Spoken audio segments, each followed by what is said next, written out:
सरकारी मुलाजिम को व्हाट्सएप पर आया एक शादी का दावतनामा। ऐसा महंगा पड़ा कि वो 1,90,000 रुपए से हाथ धो बैठा। वाक़या साइबर जराइम की एक दिलचस्प मगर चौंका देने वाली मिसाल बन गया। भारतीय शहर हंगोली में मुतासिरा शख्स को 30 अगस्त की शादी की तकरीब में मदऊ करने का पैगाम एक नामालूम नंबर से मौसूल हुआ। पैगाम में खूबसूरत जुमला दर्ज था कि मोहब्बत वो मास्टर चाबी है जो खुशी के दरवाजे खोलती है।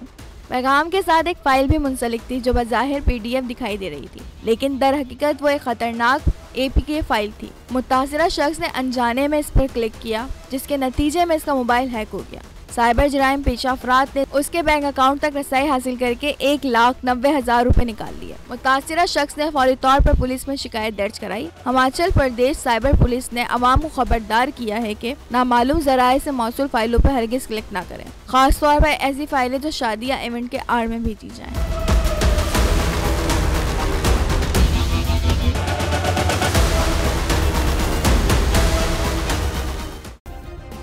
सब्सक्राइब करें और बेल दबाएं ताकि कोई खबर रह न जाए।